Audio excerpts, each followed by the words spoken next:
This week, the podcast is released in memory of Johnny Johan and Moira Una Niorta, who drowned while swimming in Barna, County Galway last week. Johnny was a renowned musician, best known for writing The Voyage, popularised by Christy Moore, and Moira was a passionate Irish language advocate who'd been working at Fúram Coisadaga as an Irish language planning officer since August 2024. We wish the authorities every luck in recovering the second body, and if anyone would like to donate to the search effort, a link for the GoFundMe will be down below. Yes J Grau an amach. Conas atá sibh go léir, fáilte arás chuig an seo, tá súlagam go bhfuil sibh gomach agus mars gnách, mar derm gach seachtain, as I say every week, míle buchas as a bheith ag túnal isteach agus ag éisteach linn an seo gCuimhne Weekly an legan NÍOS SIMPLÍ on the simpler version this week on seachtain seo. Hope all is well. Gus tá súlagam go bhfuil gach rud ag dul gomach an seachtain seo. In the more fluent episode of the podcast this week, so legan níos líofa, it's an fudcaile an seachtain seo. Bhí mé ag labhairt beginning faoi drunk-chuirpeacht gangland crime, I suppose. Tá agam goil sin beginning randomach. I know it's a bit randomach. Seans goil is ag a lán daoine cin fá around mé ag labhairt faoi sin. A lot of people will probably already know why I was speaking about that. Ní raibh mé really ag labhairt faoi drunk-chuirpeacht gangland crime, ach bhí mé ag labhairt níos mó faoi Jerry Hutch agus gach rud atá ar siúl faoi láthair, maidir le Jerry Hutch, so an Jerry the Monk Hutch, as he's known, and everything going on around him at the moment, agus tesin ag seasamh le an Dáil, as he runs for the Dáil for Parliament in Ireland, agus gohfuil seans aige, gohfuil seans réadúil that he has a chance, a realistic chance, seemingly, feictar dumsa ar aonos, seems to me, gohfuil seans aige chun seachtain a bhuachant I Dáil Ceantar Fáileach Clia Central. So that he has an actual chance, a decent chance of winning a seat in the Dáil Ceantar in the constituency of Dublin Central. Lorna Carrick moille Clia. For those of you who don't know who Jerry the Monk Hutch is, beidir nach mai, is a gachtain a céhé Jerry the Monk Hutch. Well, allegedly, it's a Jerry Ceann na cuirpig is Lula in Éireann Starna Éireann, really, so one of the most famous criminals allegedly in the history of the Irish state. Ar nó I ri, well, hosí sé leis na hoctaidí agus tá lán convictions aige ó na hoctaidí, a lot of convictions from the 80s an sin I gcónaí deirtear grabh seisin I gceannas ar dhá de na rabálacha banca is mó is there na Héireann, so two of the biggest ever bank robberies in Ireland, ag deire na hoctaidí agus ag tús na nócaidí at the end of the 80s and the start of the 90s, ach ní bhórthas ciontach riamh. Níl sagam cin fá, he was never found guilty. I don't know why. Beidir marall nach níarna sé, beidir marall grabh sé an a cliste leis an slí a rinne sé an job, níl sagam. Agus an sin bhí a lán fáibanna aige leis an Criminal Assets Bureau in Éireann agus Ceann, tax and so on. And then of course over the last 10 years or so let's definitely in the úsach go háirithe gabhail sa cúig deag, gabhail sa séad deag, gabhail sa seacht deag, bhí an fiúd agus na fáibanna ulmhóra idir the Hutch gang and the Kinahan gang and the feud agus a lán rudaí ag tarlú I moille Clia agus mise fós imachónaí in Éireann nach bhí mé imachónaí in Naillimh, so weeks like Gia, thankfully we didn't have much of that going on in Galway or in the west of Ireland. There are more on just sin ar siúlagin no timpeall in Iarthair na Héireann. Gairónach, actually, ironically, it was closer to where I live now, mar anis tá mé imachónaí is Seville, agus a lans and the ruddy a lans and a Doonbarry lot of the murders a harla siad sa Spáin. Mar, marall nach bhfuil siad a dhéirí a bheith sa chóirt arás in Éireann nó méidir nach mo híonn siad sábhalta in Éireann because they don't feel safe in Ireland. Tagann na cuirpig sin nó na daoine as na cluine sin from those families tagann siad go dtí an Spáin agus deagan á Costa del Sol. Normally the Costa del Sol is around Marbella, Malaga, Fuengirola, Estepona, an sin. Idir Malaga agus Marbella te go ná in between Malaga and Marbella. Normally agus níl sé sin nach gá ó go le ó Seville. Actually, bhí mé in Malaga gá seachtain ó hin. I was in Malaga 2 weeks ago agus bhí mé in Marbella me ribh sin. I was in Marbella a month before that. So tá sé actually granver na rudí sin tá sí níos congraí domanis agus mise imachóní sa Spáin ná mar bhí siad nar bhí mé imachóní in Éireann, mar bhí mise in Náliamh agus bhí gacrod siúil I Moille Clia gá ó go le nó 3 ór ar chlig really nar bhí mé imachóní an sin péisceile, whatever, it doesn't matter anyway. But yeah, ein duine a bhí ina gcónaí in Éireann ag an am sin, seans má go gcuimh nóí sibh kickoff crachalsa agus a bhí sé ag an am agus orintanta bhuihí sé, gach seachtain bhí dúnmhar defriúil. Sometimes it felt like every week there was a different murder agus, tá sé an zachar le rá KV Portach, Ceann rá Portach. It was very difficult to say who was guilty, who wasn't guilty. Agus an sin an ceann is mó agus an ceann is cáúla. Harla sé I 2016 ag an Óstán Regency in Moille Clia. So the biggest one happened at the Regency Hotel in, I think, February or March 2016. Ceapam. Nime ein céad fungéad cínsa an bhfuil an dáta sin ceartach ceapam go bhfuil sé. Níl sé ró hábhaach really le haghaidh an scéal seo. It's not too important for this story. Agus ceap gach duine. Well, ceap a Londíní rénos grá an dúnmharú David Byrne gur sé déanta ag an clán Hutch agus grá Jerry Hutch the monk mar a glítar go minic grá sesin I gceannas an job seo agus bhí na cínehanns a Gary Hutch rúnmharú an budcréile seo agus ba méid labhairt faoin budcréile seo ina rá Jerry Hutch Crime World an budcréile cúpla lá hin agus tá sé fósaigh teacht amach, so tháinig cuid a hain amach an damhnach in dhé agus mis ag taifniú. So part 1 of the interview came out yesterday and part 2 today. So cuid a dó in agus cuid a trí amach ach nuair atá sibse ag éisteach le seo by gach cuid le fáil by gach cuid amhaith an sin hána féin every part, all 3 parts of the interview of the podcast will be available when you guys are listening to this anyway.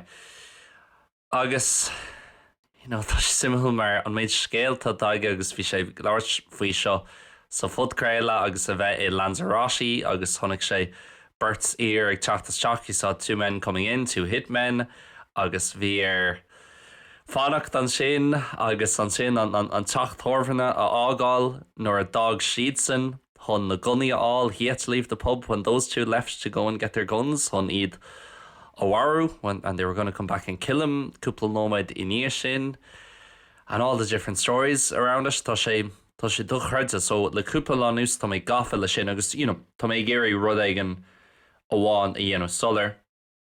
Níl is hagamsa cad atá déanta ag Jerry Hutch. Níl is hagam cad nachhfuil déanta aige. Níl aon convictions aige le 2 blianas trucha nús. He hasn't had any convictions for 35 years. Ceapan ní smó ceapan carcha blin anis as gacrod, a bhíon daoine ag labhairt faoi agus na rudaí defriúil le rinne sé. Go hofaúil níl aon convictions aige ar nó bhí an tríal siúil le nuirí le haghaidh an dúnmharú sa Regency agus forthas neamhcheantach é. Ceapan a lán daoine bhí sé sin margheall an chuí a rinne an stát an tríal, the way the state did the trial. That's a lot of people think it's because of that and not because he didn't do it. Ní margheall nach níarna sé. Ní clú agam agus ní mé géirí sais glorification a dhéanamh drunk. So I don't want to make kind of glorification or glorify gangland's crime in any way. A cad atá siúil inis tá sé fear simul. What's going on at the moment is really interesting. Mar tá chance réadú leige, he has a realistic chance of getting a seat I gceann cúpla seachtain.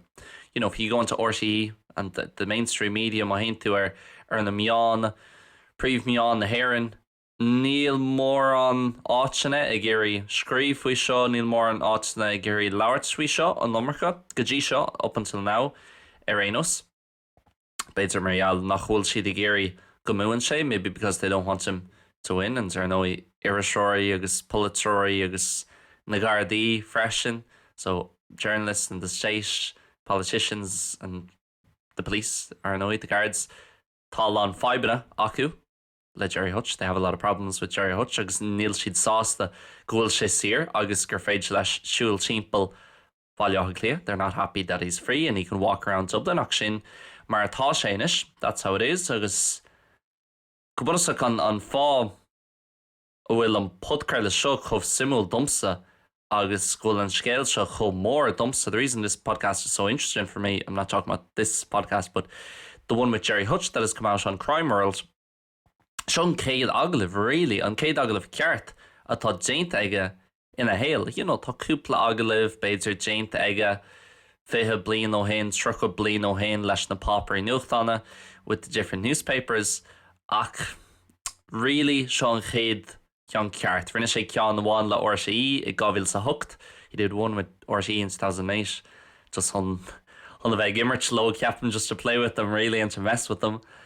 Mar tá sé soch cheeky, you know, he's cheeky enough the way he is. Ach seo an céad ó riomh ina héal a bhí no, dúirt sé, okay, tá mé sásta chun just sí síos agus labhairt faoi mé héal.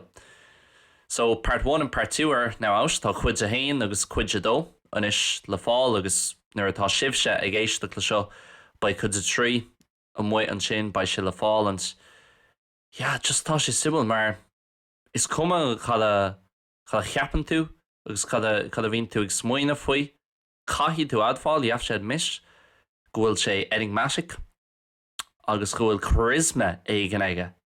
That he's enigmatic and he has this sort of charisma agus is character agus tá sé dum sé réno so le landíní tá sé an simúil éisteach leis agus you know is pointse starúil I mo hirimse on podcast show. This podcast that's just come out is a historical moment in Ireland, in my opinion, in Éireann. Agus session ag seasamh don Dáil ag Ceann seachtain go le, him standing for the Dáil standing for election in a week and a half. Agus, you know, tá sé simúil mar tá alán taíochta aige. It is interesting because he has a lot of support go háirithe I moille clia, tá an tóir I lór bhaile clia agus in a phobal hain. So he's very popular in the centre of Dublin inner north and around his community. So to me, nuair airim féin gafel or they can go into something or obsessed with something, airim go homlan gafel. So an deir seachtain fad, bhí mé géisteacht le alán rudaí ag buint le Hutch, ag buint leis na scéalta difriúla, ag buint leis an Tagann. Agus ag fécinn ar lán rudaí ag léamh lán rudaí tá an audiobook anis tosaí agam agus tá sé sim mar a rís mar dúirt mé níl mé grá go méid mise ag vótáil son Hutch. I'm not saying I would vote for Hutch, ní mé grá go méid mé I gCuimhne duine ag an cosú le sin a bheits a dáil. Ní mé cínse really agus is cás aisteach it's a strange case and a strange situation in many ways. Ach tá sé simúil agus tá sé simúil mar choíní. It's interesting as people and, you know, an podcast sin Crime World bhí mé géisteach le neart in a episode eile. I was listening to a lot of the other episodes agus chuir sé iontas an méid sima a bhí agam sa fudgréile. I was amazed by how interested I was in the podcast. Ní amháin na episode Jerry Hutch ach freisin na episode choíní difriúla agus scéaltaí difriúla, different stories and different people. Mar nuair bhí mise níos óga agus nuair bhí na rudaí sin siúil in Éireann agus mise 5 bliana déag, 6 bliana déag, 7 bliana déag díos ag an am ní rá mór an sim agam agus, you know, déag an ná le rudaí mar sin ní linn sim agam I drama an telefís timpeall chóir in dramas around crime on TV, you know, ní matlam léamh faoi dún wairíthe agus rudaí mar sin tá sé anna dorcha. I don't like reading about stuff like that and the murders and it's so dark. Ach tá rud an sifriú le seo tá sé dorcha ar nó I lán sin a rudaí timpeall an scéal ach tá sé simúil mar chuoine go bhfuil ní ag gach duine ach ag lán daoine go bhfuil sim a gcín scéalta cosú le seo agus go bhfuil sim a gcín I gcóir in crime agus chorpacht agus strong chorpacht gangland crime. So ag leanúirt an scéal sin le cúpla lá nús agus ceapam, tá agus mis ag tafaidú inis tá seachtain go le idir inis agus an lá a bhaid an táchaán ar siúil. There's a week and a half left between now and when the election will be on in Ireland. Agus ceapam go bhfuil sé seo an scéal faoi huit tá sé chun éirí mar an príomhscéal in my hirm. I think this is going to come to be the main story. Agus muid sig shrecu agus muid sig dridgim leis an táchaán focail níos fearr as we're approaching the election, because tá is a gach duine cé atá hon an táchaán na bhuachans ceapam. I think everybody knows is going to win the election. Cén sais réalta sa bhaigín in an táchaán what type of government will have after the election. Beidir ní go tíoch ach tá, roughly tá is gach duine cén pórtaithe a bhaid pórteach what parties will be partaking or will make up the government. So ceapam go bhfuil an scéal sa chun éirí mar an scéal is mó. So céad cúpla seachtain eile agus an cúpla seachtain atá fácha a gin idir inis agus an táchaán a few weeks left in between now and the election, a week and a half even. Seachtain go le seachtain agus sibse ag éisteacht le seo. So arís ní méid rá aonrad go maith faoi deir huts nó aonrad go donna faoi nó aonrad cos le sin faoi rong churpacht ceapam is, ceapam gur féidir den go léir a bheith ar chomhainn sin gur rodú fásach é strong churpacht. That gangland crime is a horrible thing and something that shouldn't happen. Agus rud ní ceart a ghéint den rudí cosúil le sin le dhéanamh ach tar líonn sé agus hála sé. Beidir níos mó ribh seo ná inis, maybe more beforehand, 5, 6, 7, 8 years ago, cúig sé 7-8 mlíana ó hin ná inis go háirithe idir na hutses agus na cinehins ach tá sé an sin agus is fear rud é go háirithe in áitina cosúil le bailáthe clia in áitina rinsáitina I dúscart héireann freisin in specific places, certain places up in the north of Ireland as well. So just tá sé simú agus tá sé fósta mé chur cheistarm féin mar má tá sim agam I rud éigen if I'm interested in something tá sim agam an. Níl mé really hon rá tá sim agam ach níl mé hon léh faoin rud sin mar tá is agam gúil sé mí cheart.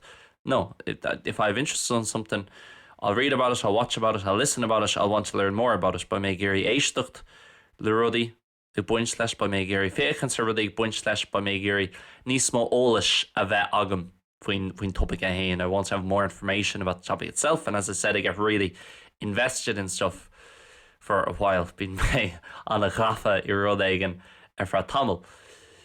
But it's interesting why as humans we're interested in that. So tá sé simú cén fá ó bhfuil sim agin I rudaí cosúil le sin.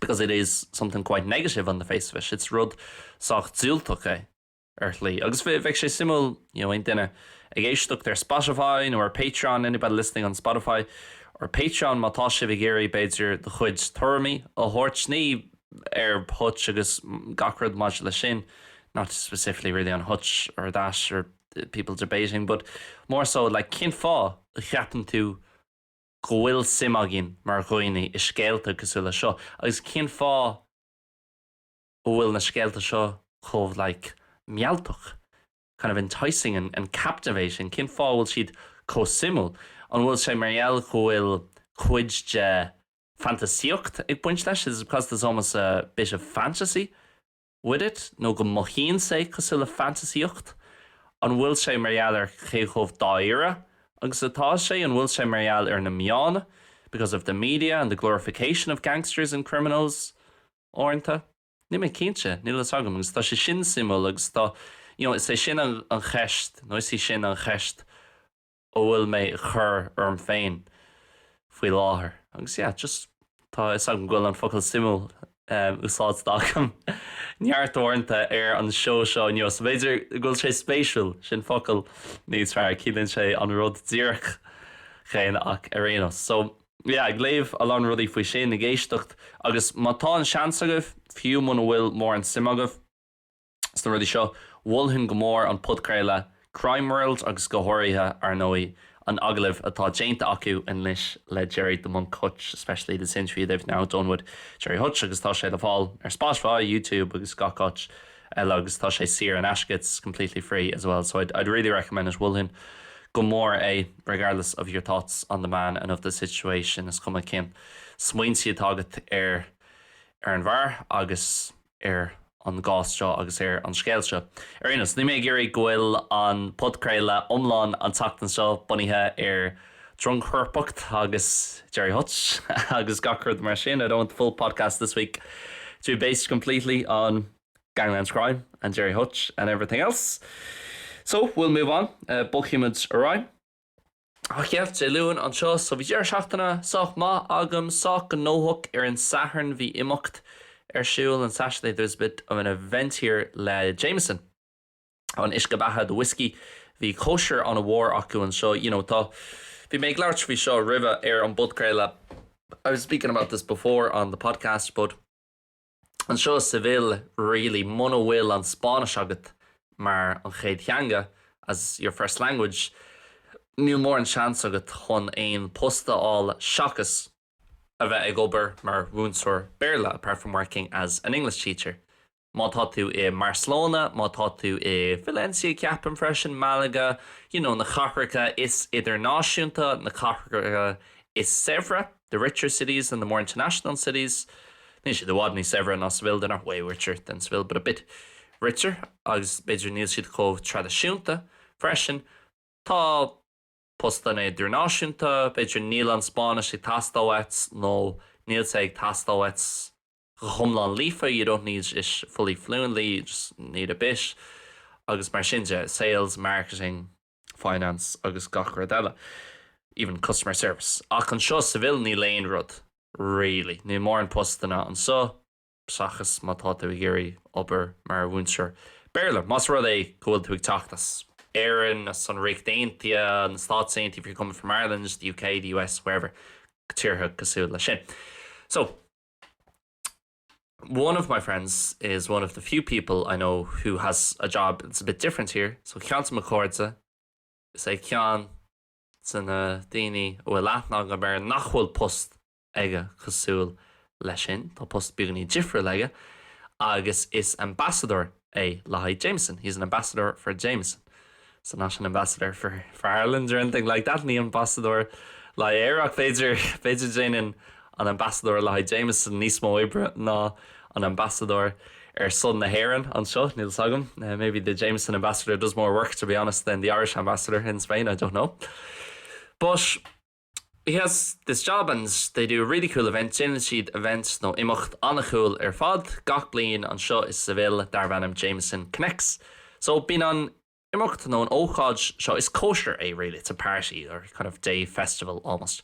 Agus been say shul in Lon Otna de Frula, so vi share shul like Granada and so in Yeshkart in Spania hat un mes fi ma hun roch in sin mi o hin. Vi share shul in Granada mi o hin. Agus ceapam gomín sé siúil moille clia ag áméig in a written blina. It's on in Dublin at some point during the year agus mar sin deach ag only is Seville bín sé siúil agus bín sé ag tarlú I lór hí na sauna. An seo is Seville in the middle of November. It's normally on here. So who may anuri bhí sé go hintach mar ní just kosher atá like tá sé tíomh mu, so tá sé sin go jazz. It's outside, so that's nice. Agus bín DJs agus Bonnie Chol de Frula, different bands and acts. Ach freshen kom matla sin tá lán ruddy ag sulacup. There were a lot of weird things. Mar hampla vito an Barrack Ruga all on shin. You were able to get a haircut there. Vi barber aun. Cadella vi karaoke aun. Ag chuidje vi like shoppa 80 le vintage stuff le 80 vintage akub. Vi food trucks akub. They had food trucks and just ruddy different. So we should be able to like a vet egg feist, no faila side of festival. Ach gachard on a congrach.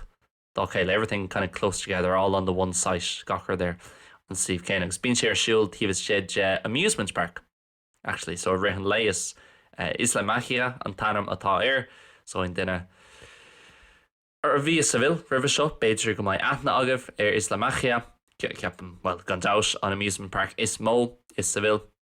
So it's odds there a lot sin Doniha, on kosher show, chur arsúlagus crackíntaach dá, just rud éigen sifriúil something different in áit just an deir seachtain an céine nó an ihe saharn céine a bheith agat I gcónaí agus bhain méid tanhnamhas ar nói ar gara bhí gobar nó tá gobar le Jameson chuir sé sin le cúpla rud sir an seo san siú, the few cheap things agus cúpla rud sir leasca here and there, so míle buchas Conor sin agus yeah, bhain méid tanhnamhas so bhí sé sin go deas ar an íana bhí cúpla cara agam hall an so ag an tach. Had a few friends over at the house on Friday agus bhí muid ag vacant ar an gluthe rugby idir éire agus Argentina agus bhí éire le trí foiointe is cum alum faoin rugby. Really, I really don't care about the rugby too much. Is fearlam an soccer ach ní rá deir seachtain iontaach agin leis an soccer ar nó I Cailú Cuaig a náds inné I Wembley I London in I hasanna agus sin ceann an turthaí. It's massa on like Mr. Reeve. Vieira actually go ma. So Ireland's were actually good in the first half. I can shin formants Corta Jarg for Liam Scales. Corta Jarg tá Gaeilge ag Liam Scales. By Liam Scales on gCéadaoin Reeve is there in a heron on gCéadaoin Soccer Reeve. La Fern na heron Hun Aglaviano as Gaeilge. He's the first ever Irish player or player for the Irish national team to have done an interview in Irish. Agus rinne sé an aglah sin sé bhí ó hin no Beidir blian ó hin anish, so check that out if you haven't seen it. Tá Gaeilge aige, so fair play though ach for sé Corta Jarg well gá chuirta bhuí inné as Corta Jarg inné sin agus an sin. The floodgates opened mar a deir fá and bhí sé an éasca le sasanna inné sin. Ach písa le písa, bit by bit, Beidir go mai éire in an Airí beagnaí níos fearr, Beidir go mai Heimer Hal Grimson in on the good times of Horts Arash fan. Go bheici man teach sinné, really ní ra mór an eile really ar siúil ire an tíar seachtainna do chreide crazy, unbelievable chun smaoinemh nachhuileach ceithre seachtain nó cúig seachtain fách agin idir inis agus an nullig crackáil seo chun smaoinemh ag an seachtain Gavil's fé cuaig a bhain, it'll be 2025 already agus baim sig chuirtús. Let's say sure newer he was said cheithre seachtain nó cúig seachtain by na leihananta ag airí níos fuide. The days will begin longer in about 5 weeks, so do chreide I gcónaí cé go tapi agus airíonn an tá agus mar eile sin caiimiid a bheith buchas agus caiimiid taitnamh a bhaint as. Sin é le haid an seachtain seo. Guys, that's it for this week. Guys, I hope you enjoyed Tasiolagum gur bhaint sibh taitnamh as. Mars ganach má tá tú ag fólam na Gaeilge if you're learning Irish. Not in termit gohfuil na gná rudí le fáil ar patreon.com/learn Irish online agus freisin ar learnirishonline.com. Tá na cuasaí le fáil ar learnirishonline.com. The courses are available over on the main website agus tá bailreacht domláin le gach rud a bhín mit crothú.